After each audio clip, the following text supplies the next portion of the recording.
ദുരന്തം ബാധിച്ച അട്ടമലയിലെയും അതുപോലെ ചൂരൽമലയിലെയും ദുരന്തം ബാധിക്കാത്ത കടകളിലെ സാധന സാമഗ്രികൾ ഇപ്പോൾ എന്തായിരിക്കും ചെയ്യുന്നുണ്ടാവുക?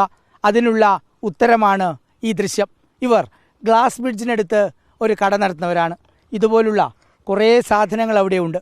പക്ഷേ കഴിഞ്ഞ കുറച്ച് ദിവസങ്ങളായി ഇവർ വിവിധ സ്ഥലങ്ങളിൽ ഇത് എത്തിക്കുകയാണ്. ഇത് എത്ര ദിവസമായി തുടങ്ങിയിട്ട്? ഞങ്ങളൊരു 3-4 ദിവസമായിട്ട് ഇപ്പോൾ ഇതിങ്ങനെ ബൈക്കിൽ കൊണ്ടുപോകാൻ പറ്റുന്ന സാധനങ്ങൾ ഇങ്ങനെ എത്തിച്ചിട്ട് ഇവിടെ ചായൻ്റെ കൗണ്ടർ കാര്യങ്ങളൊക്കെ ഉണ്ടല്ലോ അവിടേക്ക് എത്തിച്ചു കൊടുക്കും.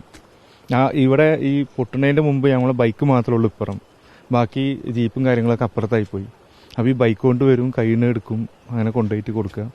ഇനി കുറച്ചുകൂടി സാധനങ്ങൾ കൂടി ഉണ്ട്, അത് നാളെ മറ്റന്നാളായിട്ട് ഇങ്ങനെ കൊടുത്തിട്ട് കൊടുക്കണം. ദുരന്തം ഉണ്ടായ തിങ്കളാഴ്ച മുതൽ തന്നെ തുടങ്ങിയല്ലോ? ചൊവ്വാഴ്ച മുതലാണോ? അല്ല, ഒരു ചൊവ്വാഴ്ച മുതലാണ് തുടങ്ങിയത്. ചൊവ്വാഴ്ച ഇപ്പുറം കടന്നതിന് ശേഷമാണ് തുടങ്ങിയത്. ഞങ്ങൾക്ക് കടക്കാൻ പറ്റൂലായിരുന്നു ആദ്യം, കുറേ ഇങ്ങോട്ട് വരാൻ ബുദ്ധിമുട്ടുകൾ ഉണ്ടായിരുന്നല്ലോ.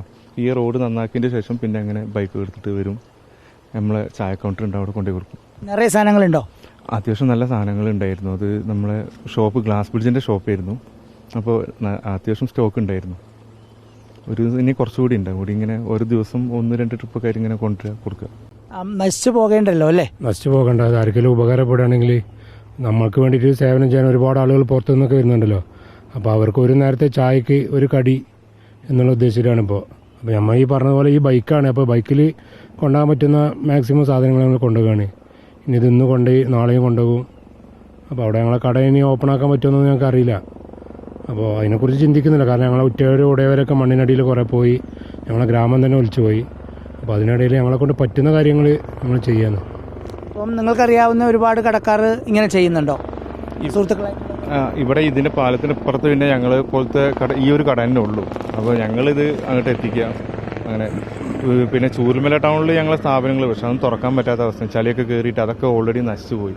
സുഹൃത്തുക്കൾ ഒരുപാട് പോയോ? സുഹൃത്തുക്കൾ പോയി, ഞങ്ങളെ കൂടെ പഠിച്ചവർ പോയി. ഞങ്ങളെ കച്ചവടം ചൂരൽമല ടൗണിൽ ഞങ്ങളെ കടകളുണ്ട്, അവിടുന്ന് കച്ചവടം ചെയ്യുന്ന ഒപ്പുണ്ടായ അയൽവാസികൾ, തൊട്ടുള്ള ആളുകളൊക്കെ കുറേ ആൾക്കാർ പോയി. ഇവരെ കുടുംബക്കാർ പോയി. ആരൊക്കെയാ പോയത്? എൻ്റെ പിതൃ സഹോദരിയുടെ മകന്, അവരുടെ ഭാര്യ, അവരുടെ ഉമ്മ, അവരുടെ ആങ്ങള, അവരുടെ 2 മക്കൾ, അങ്ങനെ കുടുംബത്തിൽ നിന്ന് ഒരുപാട് ആൾ പോയി. പിന്നെ ഇപ്പോൾ സംഭവം നടക്കുമ്പോൾ എവിടെയായിരുന്നു? സംഭവം നടക്കുമ്പോൾ അവർ സ്കൂൾ റോഡിലാണ്, ഞങ്ങളൊക്കെ ഈ സംഭവം നടന്നതിന് തൊട്ടപ്പുറത്താണ്, ഒരു 500 മീറ്റർ അപ്പുറത്ത്.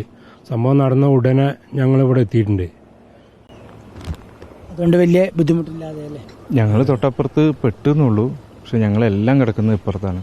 ഞങ്ങളെ സ്ഥാപനങ്ങൾ കിടക്കുന്നതിൻ്റെ പുറമെ ഞങ്ങളായിട്ട് ഏറ്റവും കൂടുതൽ പരിചയമുള്ളതോ ഞങ്ങൾ എപ്പോഴും ഇടപഴകുന്ന ആളുകൾ, ഞങ്ങൾ കൂടെ പഠിച്ച ആളുകൾ എല്ലാം പാലത്തിൻ്റെ പ്രതിൽ ദുരന്തത്തിൽ പെട്ട ഇതിലാണ്. ആരോട് ചോദിച്ചാലും സുഹൃത്തുക്കളെയും ബന്ധുക്കളെയും നഷ്ടപ്പെട്ടത് മാത്രമാണ് ഇവർക്കെല്ലാം പറയാനുള്ളത്. ഇവർക്കാവുന്ന രീതിയിൽ ഇവിടെ എത്തുന്ന രക്ഷാപ്രവർത്തകരെയും സൈന്യത്തെയും NDRFനെയും പോലീസിനെയും ഇവിടെ എത്തുന്ന സഹായിക്കാൻ, ഇവിടുത്തെ പ്രദേശത്തെ ആളുകളെ സഹായിക്കാൻ എത്തുന്ന എല്ലാവരെയും അവർക്ക് പറ്റുന്ന വിധം ചെയ്യുകയാണ് ഇവിടെ ഓരോരുത്തരും.